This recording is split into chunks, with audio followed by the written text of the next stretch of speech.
Rais William Samoei Ruto amezindua daraja ya barabara ya Ngong Naivasha jijini Nairobi. Rais akisema miundombinu imara itafanikisha usafiri jijini na pia kuruhusu wafanyabiashara kuwekeza zaidi. Rais aidha ametumia nafasi hiyo kukashifu viongozi wa upinzani kwa kuingililia utendakazi wake, akisema anafanikisha kazi aliyopewa na Wakenya. Aidha amewashukuru vijana wa Nairobi kwa kutojitokeza wakati wa maandamano ya tarehe 25 mwezi huu.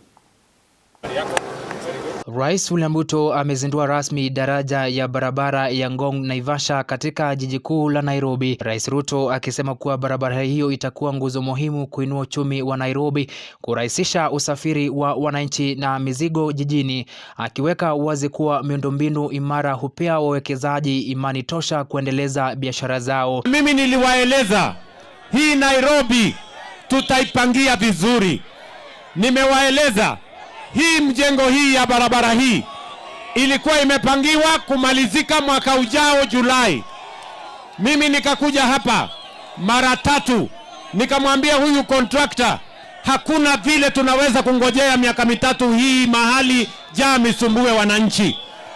Hii kitu tumemaliza 1 year ahead of time. Rais akiwataka upinzani kukoma kumwingilia mara kwa mara, kwani yeye anafanyia Wakenya waliompa nafasi kazi, akiwakashifu kwa kukosa ajenda kwa wananchi wala manufaa yoyote. And I want to challenge those who are telling me that I am wasting time inspecting projects.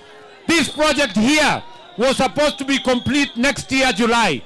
But by God's grace, working with the contractors here, I have come here several times to make sure this project is hastened.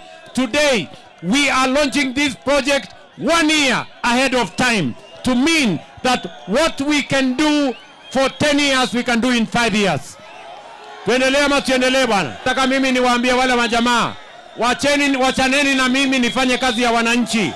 Mimi nimewaambia mimi si mfalme, mimi ni mfanyikazi ya wananchi wa Kenya. Na mimi nitafanya kazi 24 hours. Aidha amewashukuru wakazi na wananchi wa jiji la Nairobi kwa kukosa kujitokeza wakati wa maandamano tarehe 25, akibaini kusudi lilikuwa kuharibu biashara na mali. Wale majamaa walijaribu kutuletea fujo Nairobi juzi. Mimi nawashukuru watu wa Nairobi, nawashukuru vijana wa Nairobi, nawashukuru wafanyabiashara wa Nairobi. Mulikataa fujo Nairobi hii, mukakataa maandamano ya kuharibu mali ya wananchi Nairobi hii, mukakataa fitina ya fujo ambayo inaharibu biashara Nairobi hii. Ni kweli ama si kweli? Nikasikia jamaa mwingine anasema ati kwa sababu watu hawakwenda kazini ati maandamano imefaulu. Na mjamaa amezunguka Kenya hii miaka 50, ametangatanga, hakuna kazi amefanya. Sasa anataka ati Wakenya hawa wote wakose nafasi ya kufanya kazi.